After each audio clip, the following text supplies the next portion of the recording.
Asante sana Mheshimiwa Dr. Teameda Ntara. Nilimtaja Mheshimiwa Michael Mwita Kimbaki, Mheshimiwa Innocent Seba Bilakwate na Mheshimiwa Kilumbe Shaban Ngenda wajiandae. Nikushukuru Mheshimiwa Mwenyekiti kwa kunipa nafasi ili niweze kuchangia na mimi katika siku ya leo. Mheshimiwa Mwenyekiti, kwanza kabisa naomba nichukue nafasi hii kuwashukuru sana wananchi wa Tarime mjini kwa kuniamini, lakini pia kwa uchapazi wao ambao wanafanya kazi vizuri kuijenga Tarime yetu na taifa letu kwa ujumla. Lakini pia Mheshimiwa Mwenyekiti, naomba nichukue nafasi hii kumshukuru sana Rais wetu Mama Samia Suluhu Hassan kwa sababu amefanya mazuri katika jimbo letu la Tarime mjini.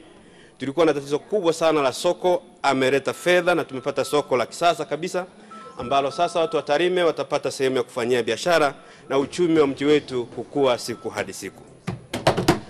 Mheshimiwa Mwenyekiti, mimi leo nitajikita sana katika tatizo kubwa ambalo lipo katika nchi yetu la ukosefu wa ajira kwa vijana wetu.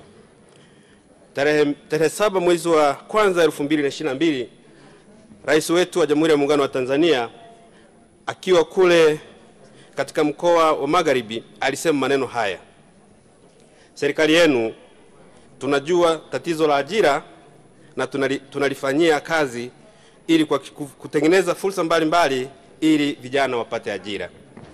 Mheshimiwa Mwenyekiti, tatizo la ajira ni kubwa sana katika nchi yetu na inapelekea umaskini uweze kukithiri katika jamii yetu. Tatizo la ajira linafanya kupungua kwa kipato cha familia, lakini pia kuongezeka kwa umaskini katika familia. Mheshimiwa Mwenyekiti, ukosefu wa ajira unasababisha serikali ikose kodi kwa sababu watu wengi hawana kazi ya kufanya na hivyo kupelekea upungufu wa kodi katika taifa letu.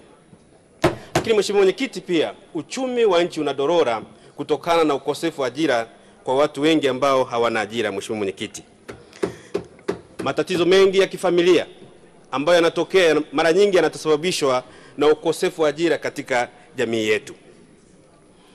Watu wengi wanakuwa tegemezi na wanaofanya kazi ni wachache, hivyo kupelekea wanaozalisha wanakuwa wachache na kupelekea utegemezi katika jamii yetu.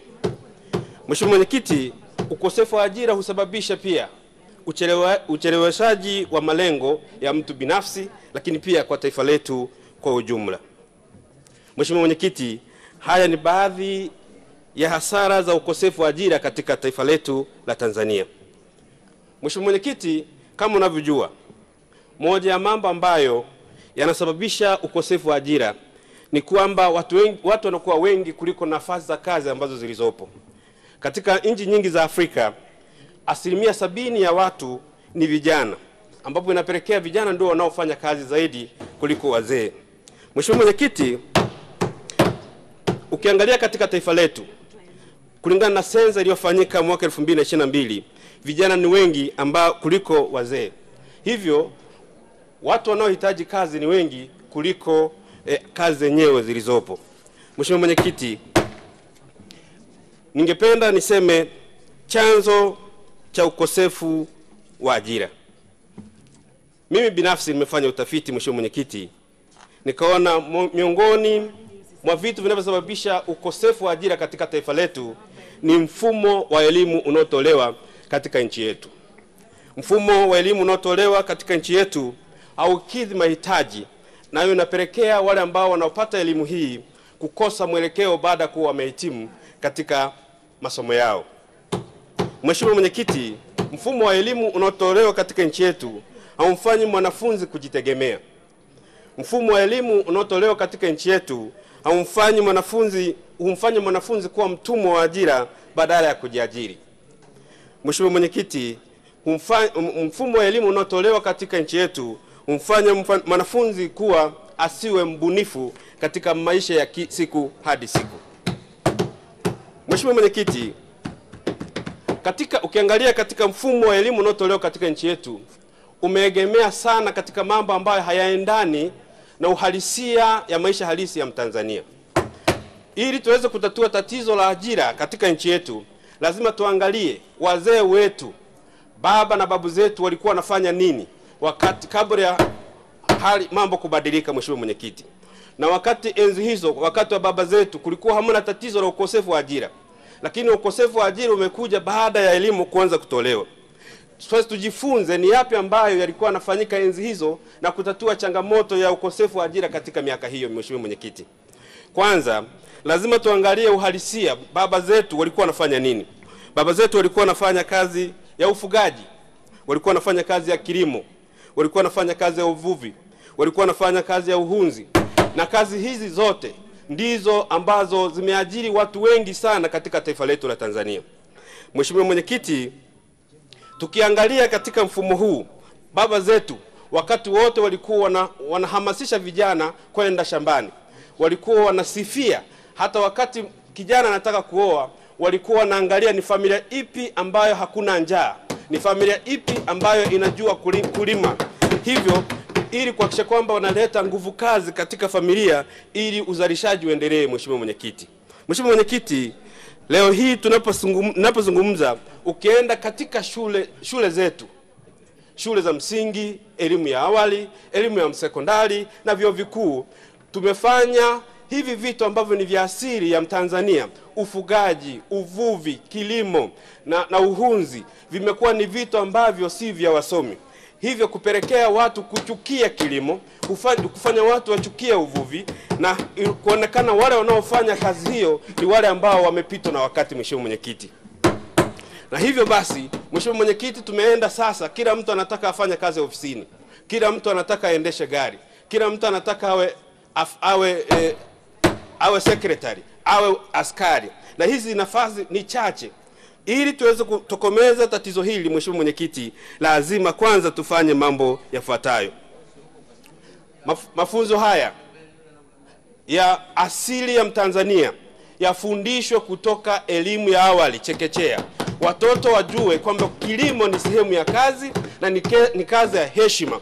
Ukienda shule ya msingi yafundishwe, ukienda sekondari yafundishwe, ukienda chuo kikuu yafundishwe, ili yakae kichwani, wayapende. Hata wakitoka hawatapata shida, waendelee kulima ili tuweze kupata uzalishaji katika taifa letu. Mheshimiwa Mwenyekiti, ukiangalia ni kwa nini viwanda haviwezi kufanya vizuri katika taifa letu. Ni kwa nini viwanda vya pamba vinavyozalisha nguo haviwezi kufanya kazi siku zote. Ni kwa nini hata alizeti haiwezi tukazalisha mafuta kutosheleza. Ni kwa sababu, Mheshimiwa Mwenyekiti, watu wamekwepa kilimo na kila mtu anataka afanye kazi za ofisi. Mheshimiwa Mwenyekiti, na tukahamasisha watu waende kwenye kilimo, watu wakaenda kwenye uvuvi, tutapata samaki wa kutosha ambayo itakuwa ni lishe kwenye taifa letu, lakini pia tutauza nje na kupata mapato. Tukihamasisha watu waende kwenye kilimo, tutapata mazao mengi ambayo viwanda vyetu vitapata malighafi ya kutosha, ili taifa letu liwe na nchi ya viwanda, tuweze kusonga mbele. Mheshimiwa Mwenyekiti, Mheshimiwa Mwenyekiti, kwa kufanya hivi tutakuwa tumetengeneza ajira kwa vijana wetu, tutakuwa tumeondokana kabisa na tatizo la ajira katika taifa letu. Mheshimiwa Mwenyekiti, tukifanya maboresho katika mfumo wa elimu, hakika tutakuwa hatuimbi tatizo la ajira katika taifa letu. Sasa ukienda katika vitu vinavyofundishwa shuleni, zipo kozi zinazofundishwa katika vyuo vyetu ambavyo hata mtu hawezi kupata kazi baada ya kuwa amehitimu. Mheshimiwa Mwenyekiti, mfano, watu wengi wanahitimu ambao wamesoma mambo ya procurement, marketing na kadhalika na kadhalika, vitu ambavyo hata wakitoka pale mtu huyu hajawahi kushika jembe, mtu huyu hajawahi kushika nyafu. Sasa akitoka pale anaenda kumarket kitu gani? Alisema siku moja mheshimiwa mbunge mwenzetu hapa, watu wengi tulianza kumshangaa, lakini ukweli ni kwamba, Mheshimiwa Mwenyekiti, ukiangalia kwa undani, vyuo vyetu vimekuwa chanzo cha kusababisha ukosefu wa ajira katika taifa letu la Tanzania. Kwanza, Mheshimiwa Mwenyekiti, hata vitu vinavyofundishwa katika vyuo vyetu havina tija, vingi havina tija na havilengi soko halisi la ajira katika taifa letu. Mheshimiwa Mwenyekiti, ukiangalia mfano, Mheshimiwa Mwenyekiti, mtu aliyesoma marketing, na kila mtu sasa hivi uchumi umekuwa mgumu, akiwa anafanya kazi yake anaitangaza mwenyewe kwenye vyombo vya habari. Sasa mtu aliyefanya marketing anaenda kutangaza nini, na vyombo vya habari vipo kila sehemu na mtu anaweza kutangaza bidhaa zake. Naomba Mheshimiwa Mwenyekiti, kwanza tuangalie pia mfumo vyuo vyetu na shule zetu, vitu vinavyofundisha. Mheshimiwa Mwenyekiti, ukiangalia watu wanaohitimu katika vyuo vyetu, walimu, maengineer na profession zingine, utaona kwamba hawana sifa zile za kufanya kazi, maana yake hajaiva kikamilifu ambao wanaweza kwenda kuajirika. Mheshimiwa Mwenyekiti, ndio maana serikali imekuja na mfumo kwamba watu wamesoma, imefundisha walimu mpaka wamehitimu, lakini mwisho wake ili aweze kumwajiri mtu ambaye ametengenezwa na vyuo vyetu, maana yake tunaenda tena wafanye interview, na wanafanya interview zaidi ya 2 mpaka 3 ili waweze kuajiriwa. Mheshimiwa Mwenyekiti, maana yake kwamba hata serikali, Mheshimiwa Mwenyekiti, hivi vyuo sasa hatuviamini vya kutosha, mpaka tunaanza kusahili wahitimu wetu ili tuweze kuwapa ajira. Mimi natoa ushauri kwa serikali, iangalie upya vyuo hivi ambavyo vinafundisha vijana wetu ambao hatimaye wanakuwa jobless katika mitaa yetu na katika nchi yetu ya Tanzania. Asante sana Mheshimiwa Michael Kimbaki.